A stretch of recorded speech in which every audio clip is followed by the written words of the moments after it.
Discovery of spiritual India के कार्यक्रम में आप सबका हार्दिक स्वागत है, अभिनंदन है। आज हम आपको महाकुंभ क्षेत्र से एक बहुत बड़े संत महापुरुष के दर्शन करवा रहे हैं, जिनका नाम है जगत गुरु रामानंदाचार्य स्वामी श्री रामभद्राचार्य जी महाराज। महाराज जी, आपका बहुत बहुत स्वागत है इस कार्यक्रम में। मैं आपको नमन करता हूं और हार्दिक स्वागत करता हूं।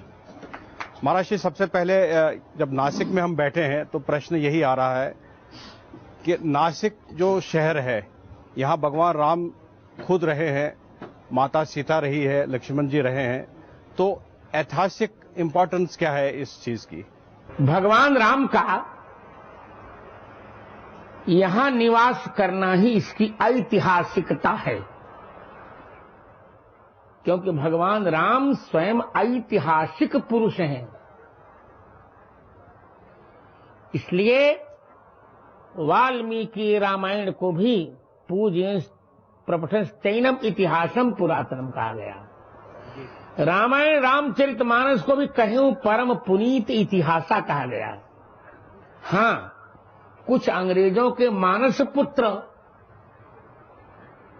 रामायण को प्राग ऐतिहासिक मानते हैं। ये तो भारत विरोधी दुष्प्रलाप है, इसका मैंने खंडन लिखवाया भी है जी। और मेरे निर्देशन में एक शोध छात्रा थी, उन्होंने किया है वाल्मीकि रामायण की ऐतिहासिकता, और मेरे निर्देशन में एक शोध छात्र थे अरविंद पांडे, उन्होंने किया है रामचरितमानस की ऐतिहासिकता। तो रामचरितमानस, राम जी का दंडक वन में इस नासिक में निवास करना ही सबसे बड़ी ऐतिहासिकता है, इसलिए इसको नासिक कहते हैं।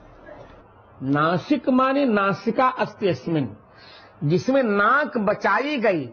भगवान राम ने 2 बार भारतीय संस्कृत की नाक की रक्षा की। यहां पर पहली बार एक विदेशी आतंकवादिनी महिला, उच्छृंखल चरित्रहीन महिला, आज की भाषा में कैरेक्टरलेस महिला, राम जी से विवाह का प्रस्ताव लेके आई और नाटकीय शब्द बोले, हाय राघव, आई लव यू।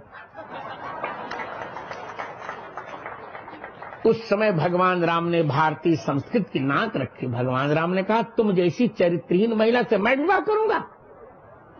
ये संभव है? वो सीता जी पर आक्रमण की, तब भगवान राम ने कहा लक्ष्मण से, जब ये भारतीय संस्कृत की नाक कटवाना चाहते तो काट लो उसके नाक कान। एक तो वो नासिक, इसलिए नासिक। दूसरी, सती जी ने सीता जी का रूप बनाकर भगवान राम की परीक्षा लेनी चाहिए। उस परीक्षा में भी भगवान राम उत्तीर्ण हुए। जिन सपने पर नारी नहीं ली, पराई नारी के ऊपर उस महापुरुष ने कभी दृष्टि डाली ही नहीं।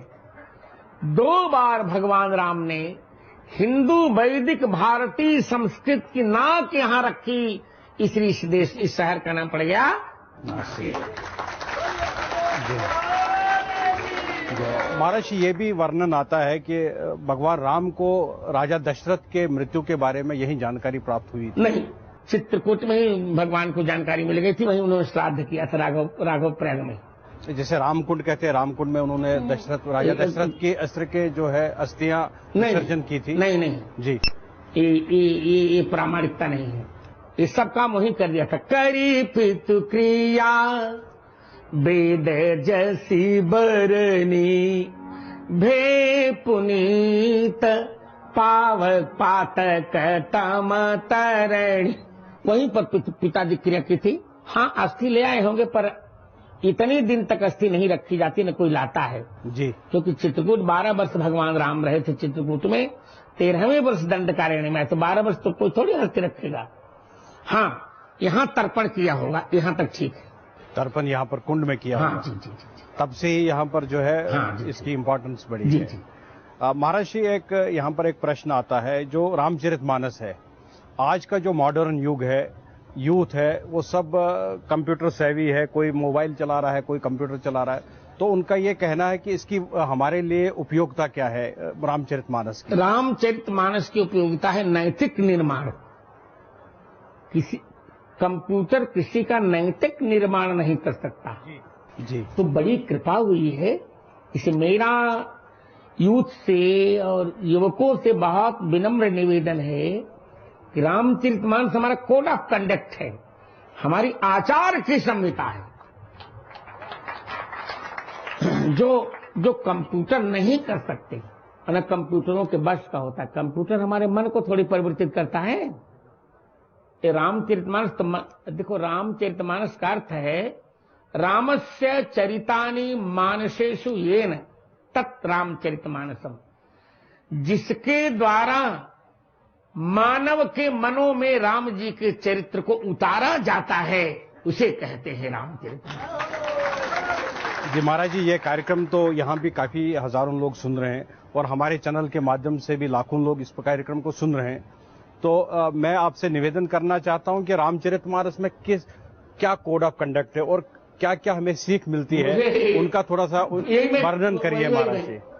मानव का जहां से प्रारंभ होता है जी, और जहां विश्राम होता है, उस जन्म और विश्राम के बीच जितने बिंदु आते हैं, सभी बिंदुओं पर रामचरितमानस ने चर्चा की है। मैं तो कभी कभी कहा करता हूं कि लगता है कि राम जी एक बहुत बड़े क्रिकेटर हैं। वो रन बनाने में विश्वास करते हैं। रन बनाना माने किसी मर्यादा को स्थापित करना। जी जी।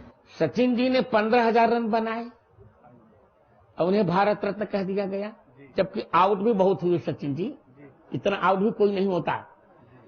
पर राम जी कभी आउट नहीं हुए और एक रन के लिए कभी दौड़े नहीं। वे जब जब फेंकते थे बाल तो बाउंड्री को लांघ जाता था, छक्के होते थे। इस प्रकार राम जी ने 100 करोड़ रन बनाए। जी जी। अर्थात 100 करोड़ मर्यादाओं की स्थापना की। इसे मानसकार ने कहा नाना भांति राम अवतारा, रामायण शतकोटि अपारा। तो क्या कहूं, मां के साथ बेटी का कैसा व्यवहार होना चाहिए, जी जी, वो रामचरितमानस में। भाई के साथ भाई का कैसा व्यवहार होना चाहिए, वो रामचरितमानस में भरत और राम के प्रसंग में। पिता के साथ बेटे का कैसा व्यवहार होना चाहिए, वो रामचरितमानस में। आज का बाप तरसता है कि मेरा बेटा एक बार मेरी बात मान लेता। जी जी। परंतु राम जी के पिता तरसते हैं कि मेरा बेटा एक बार भी मेरी बात टाल देता। अपनी बात टलवाने के लिए शंकर भगवान से दशरथ जी ने प्रार्थना की, तुम प्रेरक सबके हृदय, सो मति राम ही देहु, बचन मोर तज रहे घर, परिहर शील सनेहु। इसे मैं आपके प्रश्न के उपसंहार में इतना ही कहूंगा, राम तुम्हारा वृत्त स्वयं ही काव्य है, कोई कवि बन जाए सहज संभाव्य है। क्या नहीं है रामचरितमानस में? यह न मानसे तन न मानसे। जो रामचरितमानस में नहीं है वो मनुष्य के मानस में भी नहीं है। यहां वाइफ हस्बैंड की कथा नहीं है, पति पत्नी कथा है। रावण ने इसी नासिक में, रावण ने सीता जी का हरण नहीं किया, सीता जी को भगवान राम ने अग्नि में निवास दे दिया था। माया की सीता का हरण किया था, सीता जी की परछाई का हरण किया था। यह राम जी ने बताया कि पति का क्या कर्तव्य होना चाहिए कि विदेशी आक्रांता यदि भारतीय नारी की परछाई का भी अपमान करता है तो उसका सिर काटने के अतिरिक्त कोई विकल्प नहीं होना चाहिए। क्या नहीं, मित्र का मित्र के साथ, माने मानव एक दूसरे के साथ कैसा व्यवहार करे, किन व्यवहारों को करके मानव नर से नारायणत्व को प्राप्त करे, ये संपूर्ण आचरणों की विशद व्याख्या है रामचरितमानस। महर्षि, आपने तो बहुत सुंदर और सरल शब्दों में ये कहा, जो हमारा यहाँ पर एजुकेशन शिक्षा की प्रणाली जो भारत में है, तो क्या आपको ऐसा लगता है कि रामचरितमानस को पहले से ही फर्स्ट स्टैंडर्ड से ही हमारे को स्कूलों में पढ़ाना ये तो चाहिए? रामचरितमानस एक ऐसा ग्रंथ है जिसको केजी से लेकर पीजी तक पढ़ाया जाता भी है, पढ़ाया जाना चाहिए भी। हर स्कूल में, प्रत्येक स्कूल में केजी से लेकर पीजी का तो हर की बात करते जी, हैं, जी, तो सब जी। कुछ हो गया। हाँ जी। और हम लोगों ने तो सोचा भी है, भगवान मंगल करें कि भारत की ज्वलंत समस्याओं का समाधान भी तब होगा जब रामचरितमानस को राष्ट्रीय ग्रंथ घोषित कर दिया जाएगा। तो जब हम रामचरितमानस की बात करते हैं, भागवत गीता की बात करते हैं, तो धर्म निरपेक्षता किस मूर्ख की ने बात आती कहा, है। सुनो, जी, किस मूर्ख चक्र चूड़ामणि ने धर्म निरपेक्षता की बात की? पहली बताओ। पहली बात, ये भारतीय संविधान में नहीं था। इसको स्वर्गीय प्रधानमंत्री, स्वर्गीय ही बोलूंगा क्योंकि मैं शिष्ट व्यक्ति हूं, स्वर्गीय प्रधानमंत्री इंदिरा गांधी ने आपातकाल में जब सभी नेता, विपक्ष के नेता जेल में थे, तब सेकुलरिज्म ले आई थी। सेकुलर का हम लोग अर्थ जो करते हैं, मुझे तो आजकल के नेताओं और पत्रकारों की बुद्धिमत्ता पर बहुत तरस आती है, दया लगती है। इनको अंग्रेजी का ज्ञान ही नहीं है। ऑक्सफोर्ड डिक्शनरी में देखिए, सेकुलरिज्म का अर्थ पंथ निरपेक्ष, धर्म निरपेक्ष नहीं, पंथ निरपेक्ष। इस राष्ट्र को किसी एक पंथ पर नहीं चलाया जा सकता।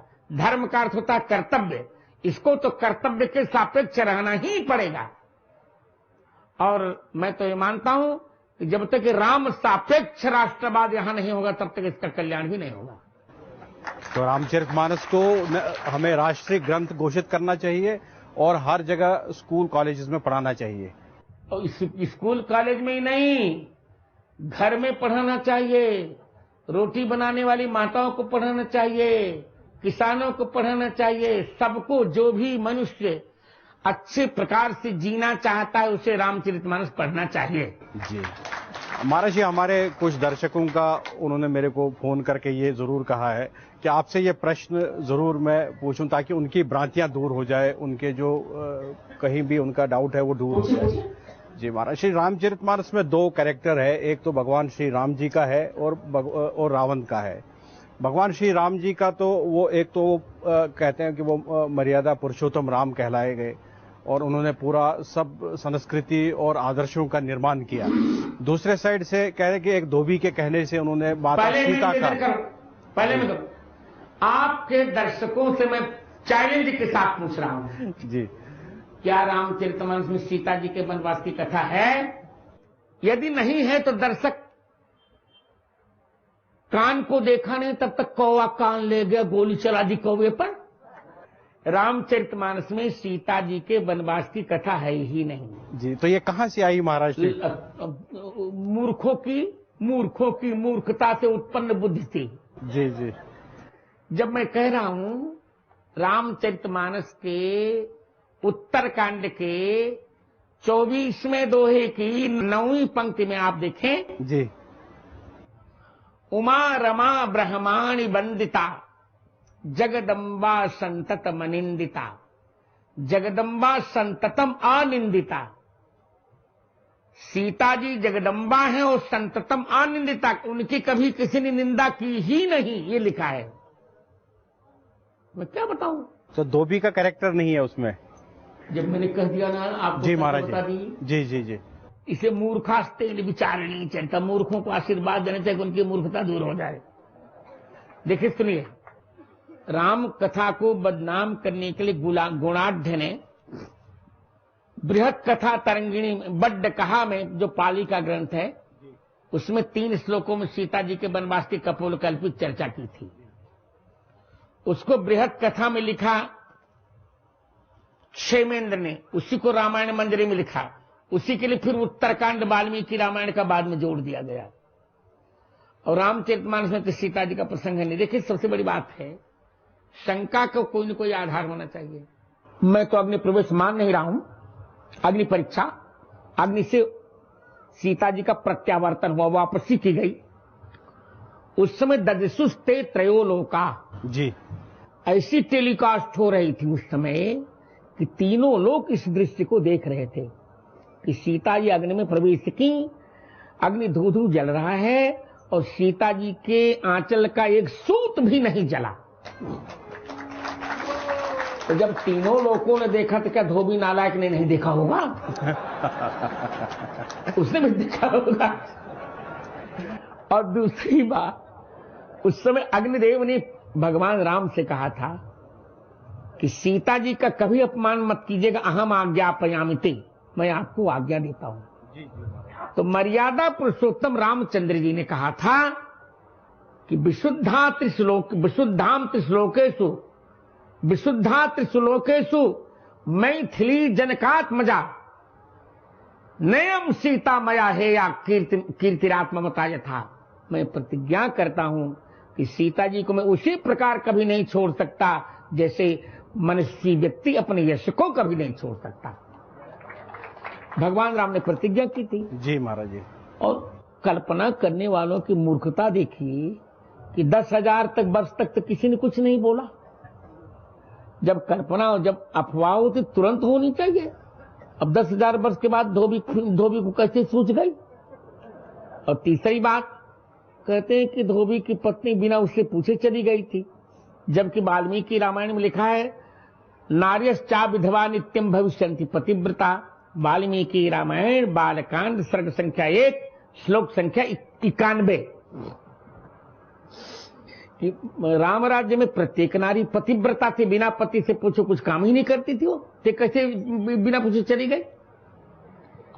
और इसी से जुड़ी एक और घटना है कि रामचंद्र जी ने शंबुक को मारा, शंबुक शूद्र को मारा, ये भी गलत बात है।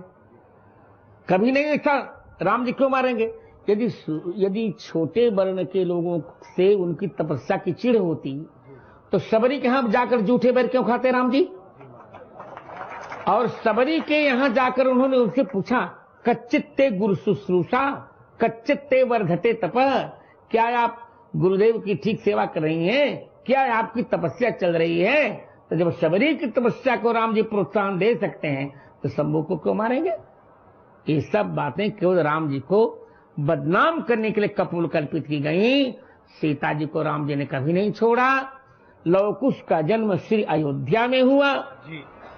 लवकुश का जन्म श्री अयोध्या में हुआ। उनकी शिक्षा दीक्षा महर्षि वाल्मीकि जैसे राम जी के मुख्य गुरु राम जी विशेष शिक्षा लेने के लिए विश्वामित्र के यहाँ आए थे, उसी प्रकार लवकुश विशेष शिक्षा लेने के लिए वाल्मीकि के यहाँ आए थे। यहां तक सत्य है। और एक ही अश्वमेध यज्ञ नहीं राम जी ने किए थे। वाल्मीकि रामायण में अश्वमेध 27 सैकड़ों अश्वमेध यज्ञ राम जी ने किए थे। करोड़ों कोचिन बाज मेध प्रभु कीन्हे, दान अनेक दुजन कह दीन्हे। रामचरितमानस उत्तरकांड दोहा संख्या 24 पंक्ति संख्या 1। जी, वे महाराज जी के साथ में डिस्कवरी ऑफ स्पिरिचुअल इंडिया का कार्यक्रम जारी रहेगा। यहाँ एक छोटे से ब्रेक के लिए हमें रुकना पड़ रहा है।